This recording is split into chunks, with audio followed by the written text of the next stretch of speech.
कि गणिका गीध अजामिल सबको प्रभु आपने तार दिया। द्रौपदी की चीर की तार तार में प्रभु आप बसे रहे।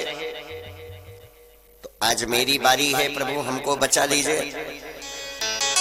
बैकुंठ से भगवान ताके तो लक्ष्मी जी कह रही क्या बात है मानव,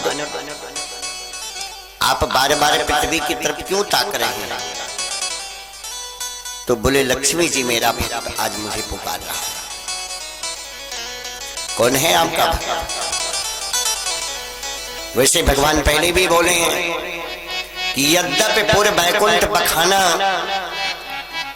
और वेद पुराण विदित जग जाना, लेकिन अवधपुरी संप्रिय नहीं सोऊ, यह प्रसंग जाने को।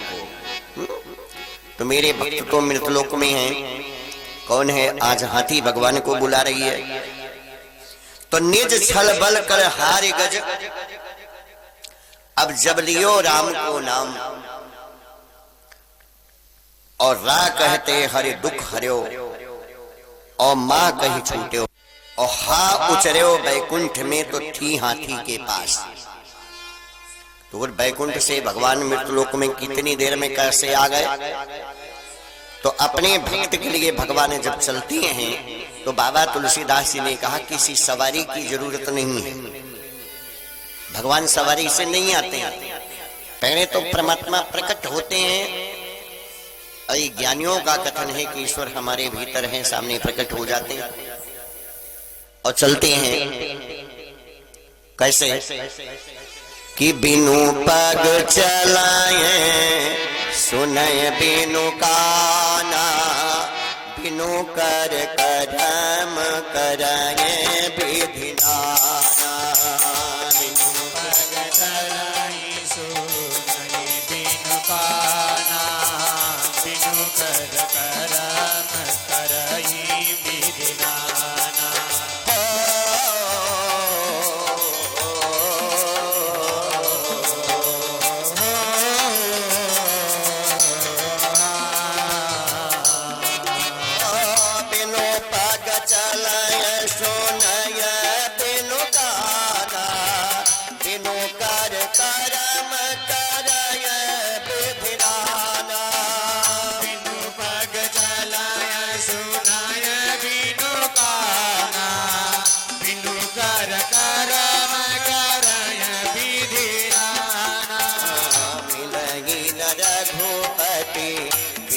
अनुरागा किए जोग जप ज्ञान विरागा, मिलहि न रघुपति बिन अनुरागा, किए जोग जप ज्ञान विरागा।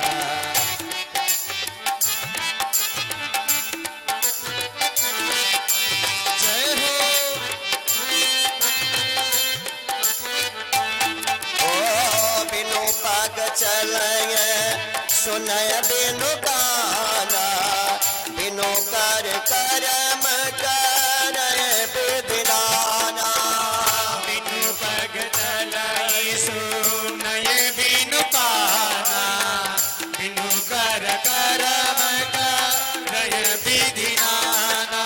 तो भगवान बिना पैर के चलते हैं, बिना कान के परमात्मा सुनते हैं और बिना हाथ के ही सारे कर्म कर देते हैं। तो एक चीज और है, आनन रहित सकल रस भोगी, ये भी लिखा है कि भगवान के मुंह नायबा, लेकिन 56 प्रकार का भोग गोविंद जी को लगता है। कोई मिश्री का भोग लगाया, कोई केला चढ़ाया, कोई सेब चढ़ाया, कोई पजीरी बांटा, कोई सुठौरा बांटा, लेकिन अन्नकूट गोवर्धन पूजा में 56 प्रकार का भोग गोविंद भगवान को लगता है। उस प्रेम को भगवान पा जाते हैं। और जब भगवान खड़े हुए तो देख रहे हैं कि ग्राह और गजराज दोनों लड़ रहे हैं। ते गार्जियन की जिम्मेदारी है। कभी कभी विद्यालय में भी बच्चे लड़ जाते हैं तो गुरु जी क्या करते हैं, दोनों को बुला के समझाते हैं। और दो सगे भाई लड़ रहे हैं तो बाप थोड़ा लड़ेगा, बाप तो दोनों जन को समझाएगा, छोटे को थोड़ा पिटाई हो जाएगी, बड़े को समझा दिया जाएगा, यही होता है। तो भगवान सोचे कि मैं किसको मारूं और किसको ना मारूं, दोनों तो मेरे हैं। अब एक दो बार भगवान बोले कि छूट जाए, नहीं छूटे तो थोड़ा दंड दिया गया। अपने सुदर्शन चक्र को भगवान ने चलाया। सु माने सुंदर, दर्शन माने देखना। सुदर्शन की व्याख्या है कि जो अच्छी चीजों को देखते, उन चीजों को संसार में ना देखिए कि जिस पे दृष्टि पड़ने पर आपके मन को कलेश हो। उन चीजों को देखिए कि जिनको देखने से आपका मन मुस्कुरा दे, आपको कुछ देर के लिए खुशी मिले, सुख मिले, उनको देखिए। तो भगवान का सुदर्शन ही है कि देखकर दंड देता है।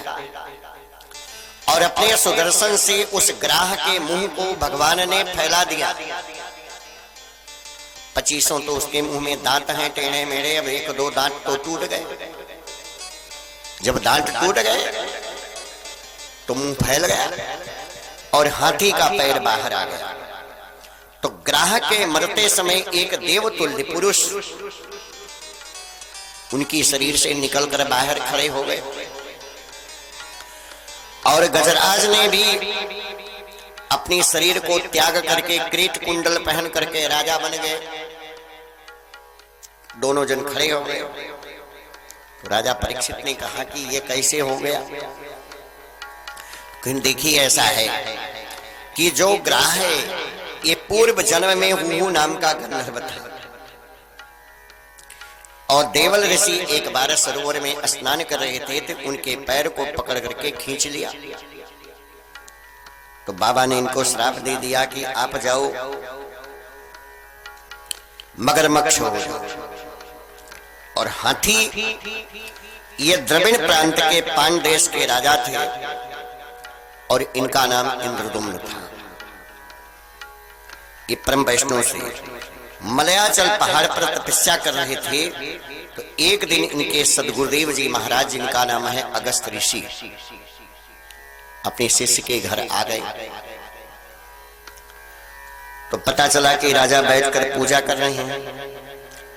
तो विप्राव मंता विस्ताम तपोन्धम यथा गजा अस्तव मति स एवो। ब्राह्मणों का अपमान करने वाले राजा इंद्रदुम्न, आप हाथी बन जाओ। क्योंकि हाथी की शरीर तो भारी होती है लेकिन बुद्धि बड़ी छोटी होती है। पीछे जब वो विनती करना शुरू किए कि मेरा कल्याण कैसे होगा, तो बोले कि ठीक है, भगवान जब हरि का रूप धारण करेंगे तो आपका कल्याण होगा। आज दोनों को भगवान ने मुक्त कर दिया और अपना पार्षद उनको बना लिया। तो गजेंद्र मोक्ष के बाद भगवान बोले कि इस गजेंद्र मोक्ष का पाठ श्रीमद् भागवत के 8वें स्कंध में अध्याय संख्या 4 में संपूर्ण विधि से जो व्यक्ति इसका पाठ करता है या नियम पूर्वक इसके पाठ को सुनता है तो भवबंधन से मुक्त होकर के वैकुंठादि की प्राप्ति होती है। इसमें दो राय नहीं है। संसार में जीव माया के वशीभूत होकर के भगवान को भूल जाता है, लेकिन भगवान को भूलना नहीं चाहिए। पंचम मनु जब आए तो इसमें रैवत नाम के थे और 6वें में चाक्षुष नाम के मनवंतर में संभूति के अंश से परमात्मा प्रकट हुए और इनका नाम था अजित भगवान। अजित का नाम आप लोग भी सुने होंगे, नहीं सुने होंगे तो कच्छप भगवान। संभूति के गर्भ से उत्पन्न अजित भगवान ही दूसरे जन्म में कच्छप बने और समुद्र मंथन के समय उन्होंने पृथ्वी को, मद्राचल पहाड़ को अपनी पीठ पर धारण किया, कमठ का रूप धारण किया। तो किन भाई समुद्र मंथन की बात आती है तो किस समुद्र का मंथन किया गया? अरब सागर, अटलांटिक महासागर, हिंद महासागर, प्रशांत महासागर, जो भारत के 3 दिशाओं में घिरे हैं, दक्षिण, पश्चिम और पूरब। उत्तर में तो कोई समुद्र नहीं है, इधर तो पहाड़ है, हिमालय पर्वत, द्रोणाचल पर्वत, सुमेरु पर्वत, और यही नेपाल से लेकर के बहराइच के बाद में पर्वत शुरू हो जाता है थोड़ा थोड़ा, और ये चीन, तिब्बत, भूटान तक पर्वत ही पर्वत है, कैलाश शिखर तक पर्वत, ये चीन तक। तो जो समुद्र का मंथन किया गया